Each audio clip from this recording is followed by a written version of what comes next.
Jemaat yang dikasihi oleh Tuhan kita Yesus Kristus, Shalom dan selamat pagi untuk kita semua. Firman kehidupan di pagi hari ini tertulis dalam Ratapan 5 ayat 21. Bawalah kami kembali kepadamu ya Tuhan, maka kami akan kembali. Baharuilah hari-hari kami seperti dahulu kala. Demikian firman Tuhan. Saudara-saudara yang dikasihi oleh Tuhan kita Yesus Kristus, Kitab Ratapan merupakan kidung duka Yeremia untuk Yerusalem. Dengan penggambaran yang gamblang, Yeremia melukiskan dampak perang atas kotanya. Dalam doanya, Yeremia memohon agar Tuhan mengingat kondisi umatnya dalam masa pembuangan. Mereka sangat lelah karena segala derita dan aniaya yang dilakukan bangsa Babel. Di sini Yeremia mewakili generasi kedua dari bangsa Yehuda untuk mengungkapkan isi hati mereka. Dalam Ratapan 5 ayat 7 dikatakan, "Bapak-bapak kami berbuat dosa. Mereka tak ada lagi, dan kami yang menanggung kedurjanaan mereka. Mereka mau agar hukuman atas perbuatan dosa yang dilakukan orang tua mereka jangan ditanggungan kepada mereka." Yeremia mewakili umat berdialog kepada Tuhan. Yeremia bertanya, mengapa Tuhan melupakan mereka? Dan mengapa mereka harus mengalami penderitaan yang sangat lama? Dalam Ratapan 5 ayat 20 dikatakan, "Mengapa engkau melupakan kami selama-lamanya, meninggalkan kami demikian lama?" Yeremia menyadari bahwa dosa orang tua yang menyebabkan semuanya itu terjadi. Sebab itu, ia berdoa agar Tuhan berkenan membawa umat kembali kepadanya dan membarui kehidupan mereka. Itulah sebabnya dalam Ratapan 5 ayat 21 dikatakan, "Bawalah kami kembali kepadamu ya Tuhan, maka kami akan kembali. Baharuilah hari-hari kami seperti dahulu kala." Ungkapan ini menjadi permohonan hati Yeremia yang terdalam agar Allah turun tangan. Meskipun demikian, Yeremia tidak yakin apakah hal itu akan terjadi. Ia menutup kidung dukanya dengan mengajukan pertanyaan yang menakutkan. Atau, apa engkau sudah membuang kami sama sekali? Sangat murkakah engkau terhadap kami? Puluhan tahun kemudian, Allah menjawab doa itu ketika kaum buangan Israel pulang kembali ke Yerusalem. Hidup kita mungkin juga bagaikan reruntuhan. Masalah yang kita buat sendiri dan konflik yang tak terhindarkan mungkin telah membuat kita hancur berkeping-keping. Akan tetapi, kita masih mempunyai Allah Bapa yang memahami keadaan kita. Dengan lemah lembut dan sabar, Dia menyingkirkan puing-puing, merombaknya dan membangun kembali sesuatu yang lebih baik. Semua itu memang memerlukan waktu. Tetapi kita dapat selalu mempercayainya bahwa Allah sanggup memulihkan hidup kita.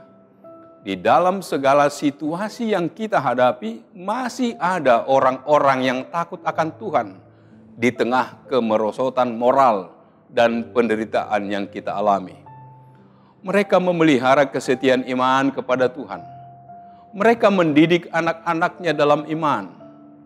Oleh karena itu, generasi kedua ini tahu apa yang dialami oleh bangsanya dan apa penyebabnya.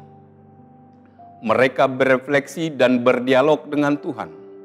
Sejarah bangsa Yehuda mengingatkan kita bahwa selalu ada orang-orang yang setia kepada Tuhan di tengah angkatan yang bobrok. Merekalah yang akan menarik bangsanya agar dekat pada Tuhan, sehingga pemulihan itu terjadi. Kita harus yakin dan bersyukur bahwa pada masa kini masih ada orang-orang seperti itu. Berdoalah agar Tuhan menjadikan kita orang yang setia dimanapun kita berada. Manusia tidak mungkin dapat kembali kepada Allah jika tidak dibawa olehnya. Itulah sebabnya Yesus datang dan membuktikan ketuhanannya, lalu mau menerima dan memikul semua perbuatan dosa manusia, sampai mengorbankan nyawanya wafat di kayu salib yang hina dan dimakamkan seperti manusia. Namun dibangkitkan oleh Allah agar Yesus dapat menyerahkan pertobatan manusia dan mendamaikan Allah dan manusia. Tanpa damai dari Allah, manusia tidak mungkin mendapat pengampunan dari Allah. Yesus menjamin pertobatan manusia kepada Allah dengan syarat manusia harus bertobat sungguh-sungguh dan membuktikan pertobatannya dalam perbuatan dan melaksanakan firman-Nya. Banyak manusia yang ingin kembali kepada Tuhan, namun tidak semua yang dibawa Tuhan untuk kembali kepadanya. Sebab Tuhan menyelidiki hati dan perbuatannya, bukan niatnya saja. Bertobatlah dengan sungguh-sungguh sebelum Tuhan benar-benar murka padamu.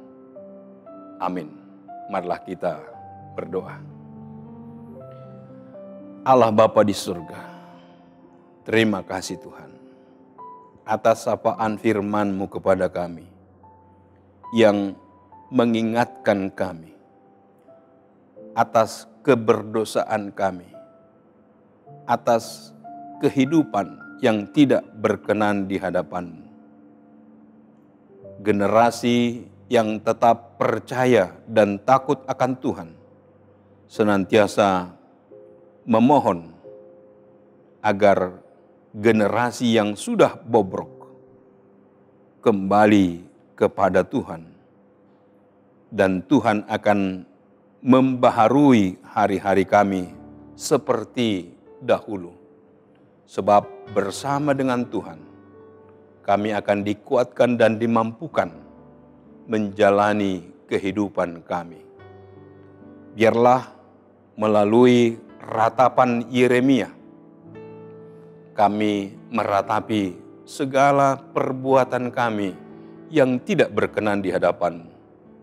Biarlah kami bertobat kembali ke dalam jalan Tuhan, agar kami beroleh berkat dalam kehidupan kami. Berangkatkanlah kami untuk segala aktivitas kami dalam satu hari ini. Terpujilah nama-Mu. Dalam nama Yesus, kami berdoa dan mengucap syukur. Anugerah dari Tuhan kita Yesus Kristus, kasih setia dari Allah Bapa, serta persekutuan dengan Roh Kudus, kiranya menyertai kamu sekalian. Amin.